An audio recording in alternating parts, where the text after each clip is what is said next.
Welcome back to the sweatshop. Today, we're working on a 2010 Mazda 5. As you can see, there's some green stuff where it shouldn't be. It should be inside the radiator. Currently, it is leaking. From this seal here, you can see the gasket on the radiator has taken a poop. So what we're going to do is, first things first, drain the radiator and then remove it and replace it with a good one, a brand new one. Let's do it. Step number 1, get a bucket and then twist this guy counterclockwise so that it'll drain coolant out of there. Now with that guy draining into a bucket, your second step here is going to be take that clamp off here. Be careful with these clamps, they're finger buster clamps and terrible when you do get your fingers busted by them. So vice grip or clamp removal tool works best. Don't pull the hose off, just the clamp. Your next step is to remove the radiator cap and let it drain. Now just make sure your bucket has a wide opening because it'll drain out quite a bit faster when you take that guy off. Your next step here is to remove your air box. If your car is stock, you will see this piece as well as this piece. You need to unhinge this battery tray portion and take out a couple of clips here. You're going to need a 10 mil as well as some hands that work so you can pull these hoses out of your air duct tube. Just be really careful with this hose here. It is plastic and can break. And then just sneak it out of the way. Get a 10 mil for this guy and this guy here, and then just unclip it from the base. And then you got your airflow sensor here. Just slide that back.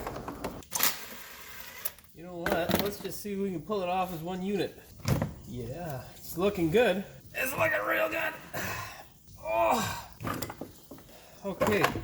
Now is also a good time to check the air filter. As you can see, this one's in fairly decent condition because this customer actually likes his car and maintains it well. Good job, Lorenzo. Your next step here is to look and see what might be in your way. The bottom portion of the air box is in the way. So take that little rubber guy off, and then there are 2 rubber grommets that hold it in the back. Just slowly yank up on them. Be careful, and then you get the bottom portion of the box out. Next step, we are going to pull this engine cover off so we get some more room to pull that radiator out. We are trying to take the radiator out without removing the rad support. The next step after that would be to remove this connector here. There's one single connector and then this hose here. Get it out of the way, and then you can disconnect this guy right here. Yeah, get a screwdriver for that guy. Flat screwdriver, your best friend in these situations. Once you do that, you gotta get this clip out of the way by employing the use of your flat screwdriver, maybe a smaller flat screwdriver. Now, after you get your wiring out of the way and your tube is out of the way for your coolant, your next step is to try and get this fan off. Now, there's 2 little tabs down here that hold the fan assembly to the radiator. What you're going to do is get a vice grip, squeeze it together, and move the fan assembly back and forth. Now, once you get your fan assembly out of the way, your natural inclination is to pull it out through the top. Don't do that. It's actually easier to get it through the bottom. Unhook it from where it's resting on the bottom of the radiator and just slide it through the bottom. Be careful, don't let it drop on the floor. And then just pull it out nicely. That's it. Voila, fan assembly. Now your next step will be to get this upper rad hose off and the lower rad hose there. You're also going to get your filler neck off as well as your rad hoses, upper and lower. Just be careful with the clamps. Take the 2 10 millimeters off here. That way you can actually get to the clamp that is connected to the radiator. Don't touch the clamp up here. No reason to. It's also a plastic piece that is, plastic and brittle and will break because it is a Monday, a holiday Monday where no one is open. So of course it will break. Now it is extremely hard for me to get my camera in here for me to show you, but essentially right in this area here you have the piece that holds the radiator. What you have to do is basically stick your radiator or stick this clip remover tool right here between here and then twist like this, pushing the grommet that holds the top post of the radiator up and then the radiator down, and at the same time you're going to pull the radiator forward like this. Once you get it released, you're good to go. It can be quite a pain in the ass, so yeah, be gentle with it. If you break it, it's not the end of the world. You can use a zip tie or basically anything to hold that grommet back in place. It is spring loaded. Kind of a stupid design, to be honest. Mazda had a better design with the 3, which this car is based off of, so I don't understand why they changed it. They could have just made that stupid piece that sits on top of the radiator a bit longer. But hey, Ford had their hands in them at this point, so what to do? Now pull the radiator hoses off. On this side, it's pretty much the same thing, except you have your filler neck to deal with. Once you have it like that, nice and loose, what you're going to do, get your vice grip. Get a needle nose vice grip and pull this guy off here. Just want to move it back onto the hose. Wiggle it, wiggle it, wiggle it like so. Then get a clip remover like this and then slowly push the hose back. Just nice and easy. You want to be really careful with this because you don't want to tear that hose, rip it, or damage it. Never fun. If you can get your hand in there, go ahead, twist it, but be very careful with this neck because it's plastic and it'll break. They always break because they're there to make your life hell. What is your fucking problem? Just keep going back slowly. I promise you it'll come off. Oh, I'm probably blocking this whole frame out. That hurt pretty good. Ooh, I hope there's no blood in there. Oh, we're gonna have to check that. Oh, no blood, but a bent nail and a possible blood clot coming up there. So that's always fun. Fuck. Oh yeah. We're almost out. The radiator went back. There we go. Now, once you get this stupid hose about halfway off, and you know it'll be a lot easier to get off by hand, you're going to switch to this side of the radiator. You're going to pull up or get the bottom rubber portion where it holds the radiator in, out, and then you're going to have access to that stupid condenser. Once you get to the condenser, you're going to separate it from the radiator by pulling up on it gently. Oh my God.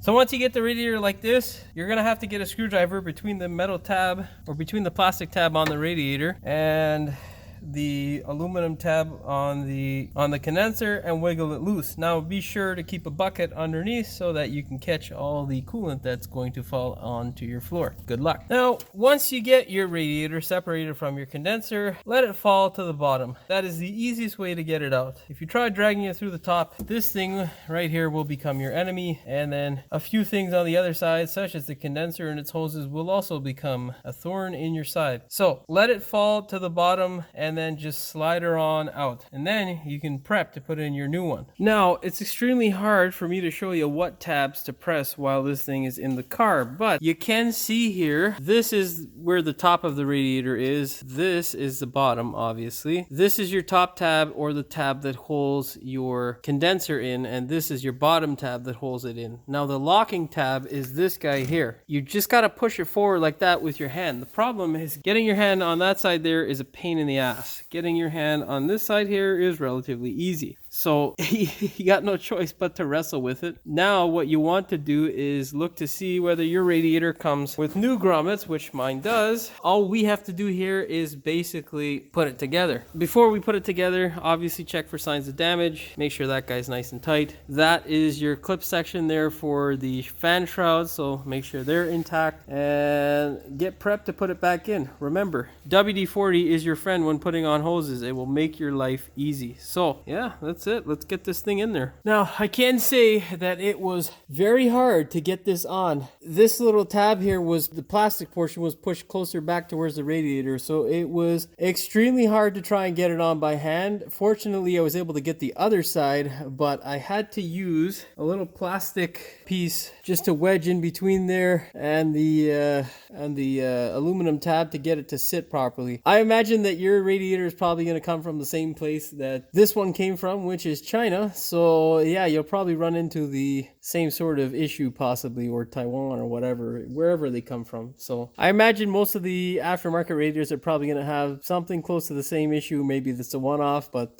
just be aware of it. It is a bit of a pain in the ass, and you definitely don't want to break these tabs. So be very careful. Once you get that portion in, you are good to go to put it in. Now, before I did this portion of the radiator, I put this hose on here first with the radiator assembly like that. Now, what I can do is move it all into place and put this guy fully on the radiator. So that's our next step. Now, in order to get this radiator sitting in the proper hole, the rubber grommet here at the bottom, I had to raise it up on the hoist. It's a pain in the ass to do from the bottom. Now, you can do this in your driveway. You're just going to do it on your back, which isn't any fun. Now, when you've got it connected, your next thing is to get those hoses on. Once you get the hoses on, you can put that fan shroud back in place and let it rest on these tabs here on either side of the radiator. Okay, now sneaking this guy in here was a bit tough on that side. This other side here went in without a hitch, nice and easy. So yeah, should look something like this when you get it resting. You do not have to push it in from the bottom up top. You don't have to push this section up there in yet. Just wait until you get up top, and then you can take care of it there once you button everything up. All right, now with your hoses back in place and your clamps in place, you can now push this guy back.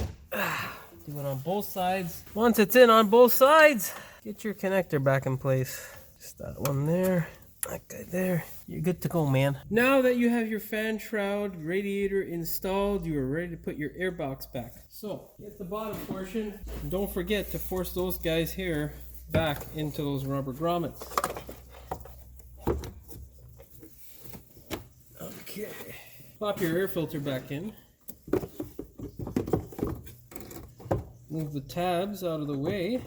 Put your air filter box back with the air sensor.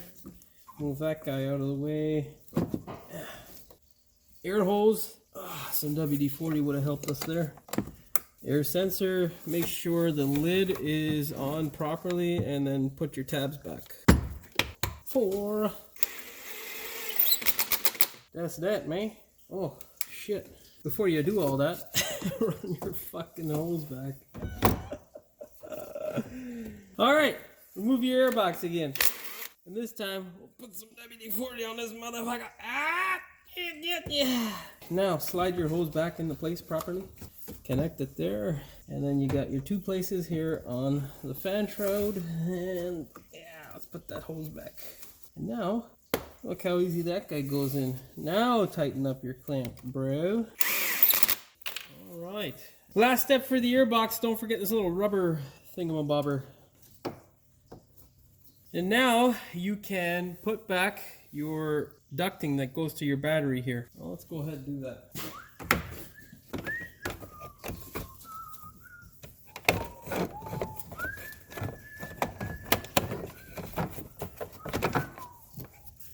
Just make sure you're careful about that cable for the hood release, and also the battery. The battery portion, you just lift up here and slide it on in, and then just clamp the battery cover back in place. And that's that for this. Stay so high, bro. And then you got this little piece here. I don't have the best camera angle, but hey man, if you can't figure that shit out, put your motherfucking tools down. Where them clips, brah? Where them clips, brah? Let's see if we can adjust it here. Okay, now you can see the clips here. You got uno, duo, tres. So put them in, brah. Pow, pow, pow, pow, pow, pow, pow. That's it. You're done for this section here now. Put your engine cover back on, and you are ready, my friends,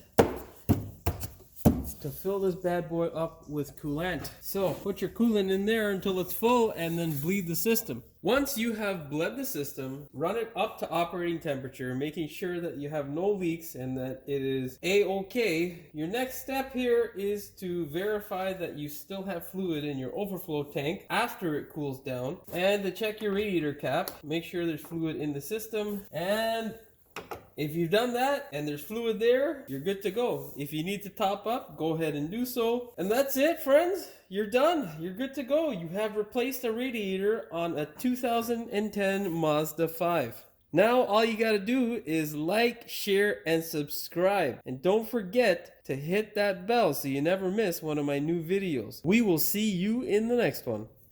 Okay. Thank you, Mr. fucking snowplow guy. 10 mils, bruh. Oh my god. How's that even in shot? Come on, you fucker, you. So hard to work. Oh, that fucking hurt. Oh, what a fucking pile of shit, man. You're gonna have to get a little screwdriver in there because this is a pain in the dick. On that side, on the employ the use wherever your hose has to go on, and for fuck's sakes, Gimbal, let's do this before we fucking jump off the top of the building. What the fuck is fuck? How come it never fucking goes to plan? Hey, didn't I check you? Oh, Jimmy! Holy shit, Jimmy! Oh, damn it. Just a little bit goes a long way. Are you in there properly? Yeah, you look alright. You look so high though, man. I did. Why so high, bro? Where are them clips, bro? Now all you have to do is hit that like button, share it, and subscribe. And don't forget to hit the fuck. We'll see you in the next one.